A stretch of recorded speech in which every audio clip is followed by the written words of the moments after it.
Hello students, in continuation of kinetic theory of gases हम लोगों ने kinetic theory of gases topic अपने first lecture में सारे गैस लॉस पढ़े। हमने कोरिलेट किया सारे गैस लॉस को थर्मोडायनामिक वेरिएबल्स को।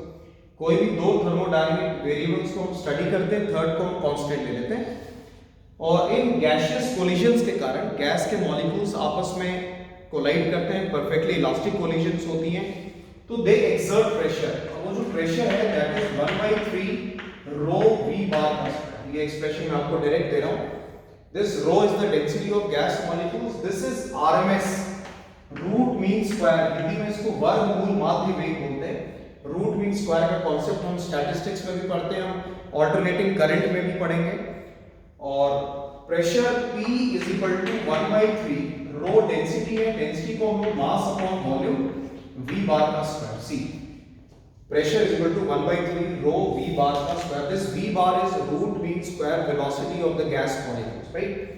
हमने इसको PV लिखा 1/3 and V bar का square. This V bar is root mean square velocity.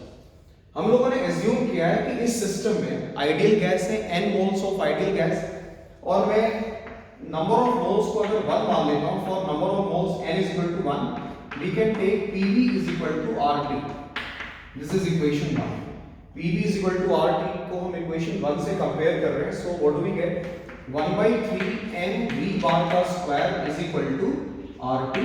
तो यहाँ से हमारे पास रूट मीन स्क्वायर वेलोसिटी का एक्सप्रेशन आ जाता है 3RT upon n.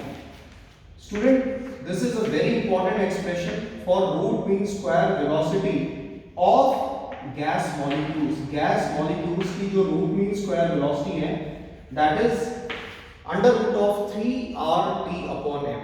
R is a gas constant जिसको हम यूनिवर्सल गैस कांस्टेंट भी कहते हैं। गैस कांस्टेंट की वैल्यू आप लोगों को मालूम होनी चाहिए 8.314 जूल्स पर केल्विन पर मोल। और अगर हम डायमेंशनली बात करें तो this gas constant has a same dimensional formula as that of entropy and Boltzmann constant, है ना। आप लोगों ने बोल्ट्जमैन कांस्टेंट पढ़ा है, अभी हम इसका यूज भी करेंगे। Boltzmann constant is K, it is the ratio of gas constant to Avogadro number. जब हम गैस कांस्टेंट को एवोगैड्रो नंबर से डिवाइड करते हैं we get Boltzmann constant. Try to understand. So root mean square velocity of the gas molecules is directly proportional to square root of temperature. इसमें आपको numerical मिल सकता है Vrms is directly proportional to square root of P. In competitive exams or in class 11, you may have numerical based on this concept. V1 upon V2 is equal to under root of P1 upon V2. ये आपका फंडा clear होना चाहिए। And we know as PV is equal to RT, we can substitute RT by PV. So Vrms is equal to under root of 3PV upon m। आप देख सकते हैं root mean square velocity molecular mass के square root के inversely related है, temperature के square root के directly related है, isn't it? So this is the expression for root mean square velocity of the gas molecules. अब इसी expression को, ये जो एक्सप्रेशन मैंने बॉक्स में लिया है, मैं इसको थोड़ा सा मैनिपुलेट कर रहे हैं।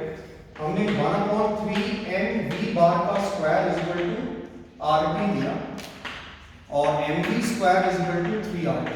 This is simply rearrangement. I am dividing both sides by 2, so it would be mv bar ka square by 2 and this is also 3RT by 2. So students, what is this? This is kinetic energy or average kinetic energy of 1 mole of gas.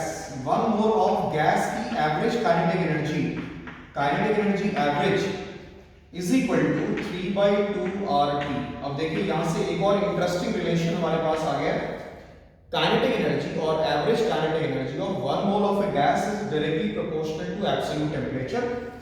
Kinetic energy absolute temperature के directly proportional है। Common sense है कि अगर हम किसी system का temperature increase करते हैं, जैसे ये सिस्टम है इसमें हमने टेंपरेचर इंक्रीज किया, तो टेंपरेचर इंक्रीज करने से काइनेटिक एनर्जी इंक्रीज होगी, गैस मॉलिक्यूल्स का मोशन इंक्रीज होगा, they will undergo more collision, as a result kinetic energy is directly proportional to absolute temperature. तो ये जो एक्सप्रेशन हम लोग यूज करते हैं ये 1 मोल ऑफ गैस के लिए। अब इसी का एक सब केस है, that is average kinetic energy, average kinetic energy of one molecule of a gas. Try to understand, one molecule of a gas, कोई अगर वन मॉलिक्यूल है उसकी एवरेज काइनेटिक एनर्जी के लिए हम लोग क्या करेंगे, इस काइनेटिक एनर्जी एवरेज को I have divided by Avogadro's number. हमने दोनों तरफ एक्सप्रेशन को Avogadro number you all know that is 6.023 into 10 raised to the power 23, और अभी हम लोगों ने पढ़ा gas constant upon Avogadro number is k, universal gas constant upon Avogadro number is k, what is k, Boltzmann constant. So we get a relation average kinetic energy of n molecules की average kinetic energy is 3/2 kT। This K stands for Boltzmann constant। Boltzmann constant का value आपको मालूम होना चाहिए। हम 8.314 को Avogadro number 6.023 into 10 की power 23 से डिवाइड करते हैं। So this is 1.38 into 10 raised to the power -23। Boltzmann constant का unit dimensional formula gas constant के इक्वल होता है, that is joules per kelvin per mole. So average kinetic energy of n molecules is 3/2 kT and average kinetic energy of 1 mole of a gas is 3/2 RT। Students, you have to keep this concept in your mind।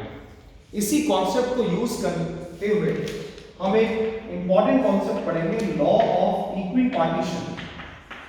law of equipartition of energy। देखिए नाम से clear है, equipartition means equal division। अगर हम किसी भी gas molecule को किसी 3D सिस्टम में लेते हैं, 3 dimensional system means having x axis, y axis and z axis, तो उसके n मॉलिक्यूल्स की एनर्जी अभी हमारे पास 3/2 kT है।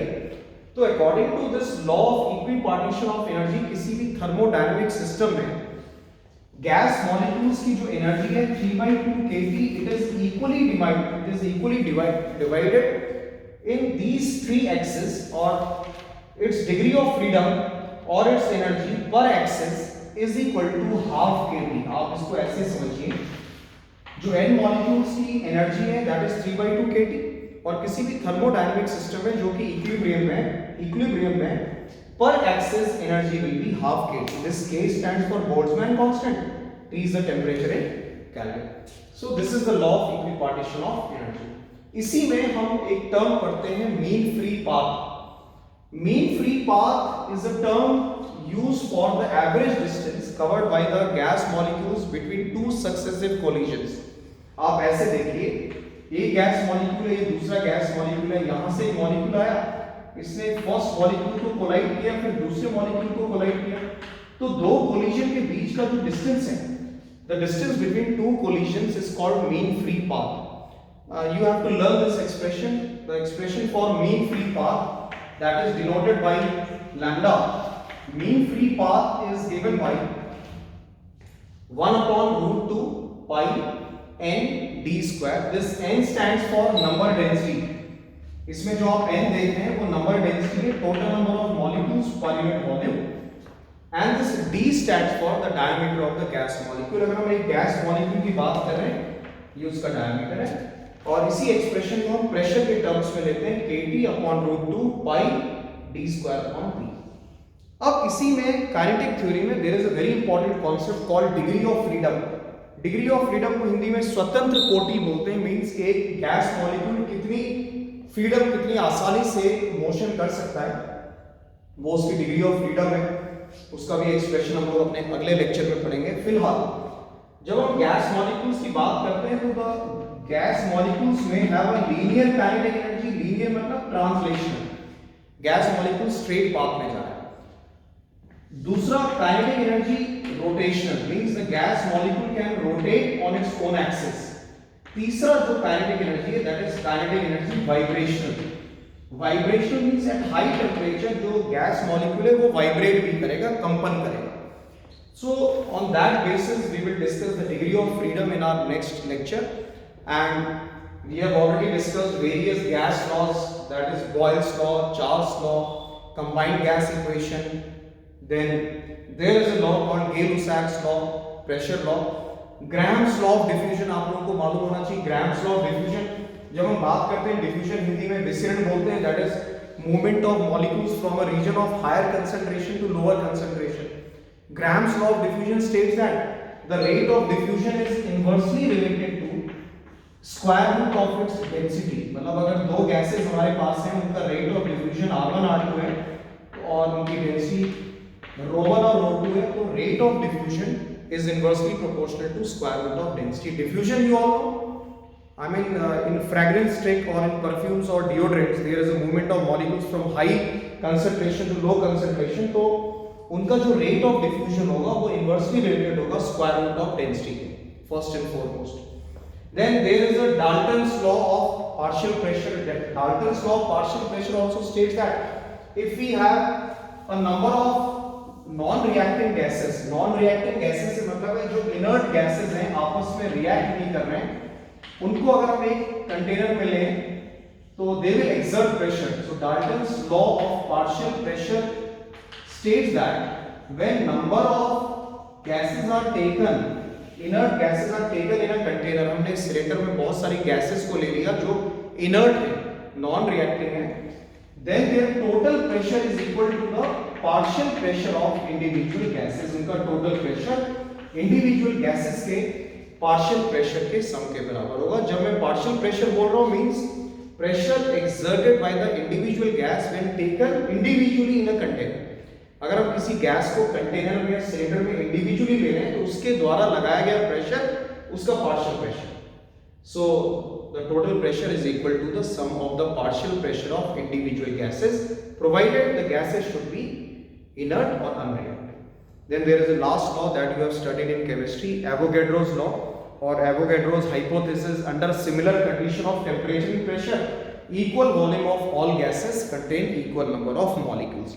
हमने पहले ये कंडीशन लगा दी कि सिमिलर टेम्परेचर और प्रेशर है, वॉल्यूम सेम है, so equal volume of all gases contain equal number of molecules. We can take the example of Haber's process. Nitrogen gas hydrogen gas के साथ कंबाइन होकर अमोनिया बना रही है और तीनों गैसेस को हम इक्वल वॉल्यूम में ले रहे हैं, तो all the gases will have equal number of molecules. So students, please go through these lectures and revise your syllabus for your upcoming examination without any panic and hurry. Thank you.